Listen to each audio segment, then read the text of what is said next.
Assalamualaikum warahmatullahi wabarakatuh. Perkenalkan, saya Agnesia Putri Kurnianing Tias, STMT, dosen program studi S1 Perencanaan Wilayah dan Kota, Fakultas Teknik Universitas Semarang. Pada kesempatan ini, saya akan menyampaikan salah satu mata kuliah yang saya ampu, yang sesuai dengan bidang keahlian saya, yaitu mata kuliah Pembangunan Berkelanjutan. Mata kuliah ini disampaikan di semester 4 yang bertujuan untuk membekali mahasiswa tentang prinsip-prinsip pembangunan berkelanjutan, terutama dalam konteks perencanaan wilayah dan kota. Capaian pembelajaran pada mata kuliah ini meliputi yang pertama adalah kemampuan mahasiswa dalam menguasai konsep dasar serta prinsip-prinsip pembangunan berkelanjutan. Kemudian yang kedua, kemampuan mahasiswa dalam menguasai aspek-aspek khusus dalam tujuan 11 pembangunan berkelanjutan, yaitu kota dan komunitas berkelanjutan. Dan yang ketiga adalah kemampuan mahasiswa dalam merancang serta mengembangkan gagasan kreatif untuk kota yang lebih layak huni dan lebih berkelanjutan. CPMK ini berkontribusi pada CPL Prodi, yaitu kemampuan mahasiswa dalam menguasai aspek-aspek teoritis di bidang PWK.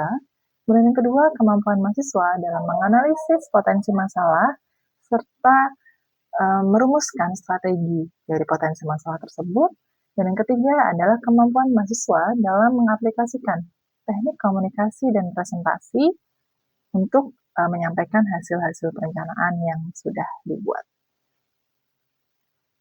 Mata kuliah pembangunan berkelanjutan ini dirancang agar mahasiswa tidak hanya memahami prinsip-prinsip pembangunan berkelanjutan, tapi juga mampu menerapkan prinsip-prinsip tersebut dalam konteks perencanaan wilayah dan kota. Oleh karena itu, saya menggunakan pendekatan active learning dalam perkuliahan ini, di mana mahasiswa tidak hanya mendengarkan materi dari dosen, tapi diajak untuk mengalami proses berpikir melalui pertanyaan, diskusi, serta refleksi bersama. Perkuliahan disusun secara bertahap, di mana perkuliahan dimulai dengan membangun pemahaman dan membangun kesadaran terhadap isu keberlanjutan dengan metode inquiry learning, kemudian memperdalam konsep-konsep pembangunan berkelanjutan, prinsip-prinsip pembangunan berkelanjutan, serta menggali atau memperdalam tentang tujuan 11 yaitu kota dan komunitas berkelanjutan.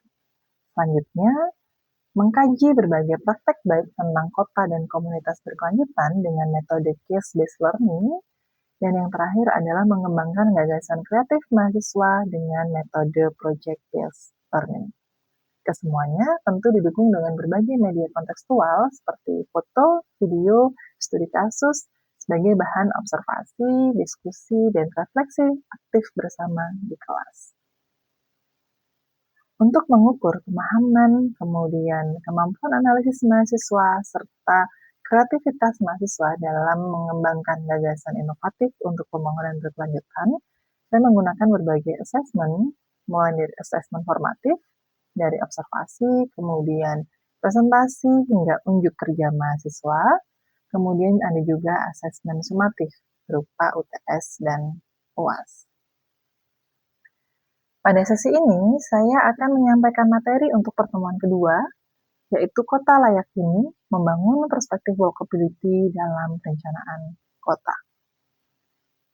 Sesi ini membahas tentang bagaimana keputusan-keputusan perencanaan kota ternyata berdampak dan berpengaruh pada kualitas hidup masyarakat.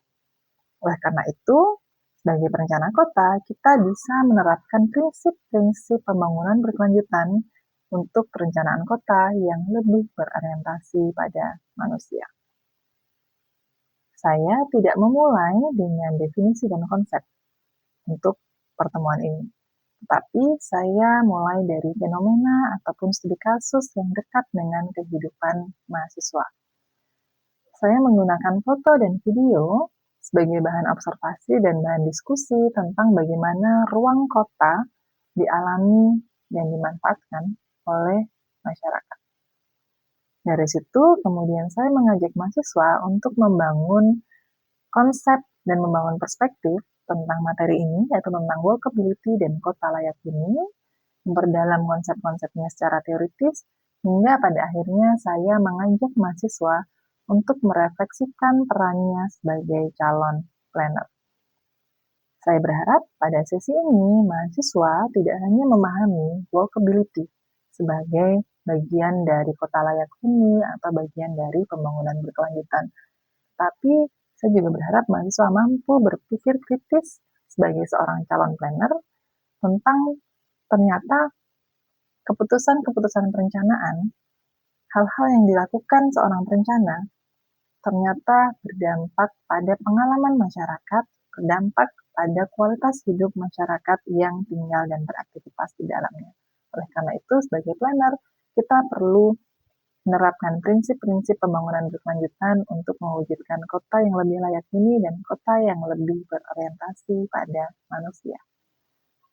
Baik, selanjutnya berikut merupakan video dari proses pembelajaran pada pertemuan kedua, yaitu kota layak huni membangun perspektif walkability dalam perencanaan kota. Selamat menyaksikan.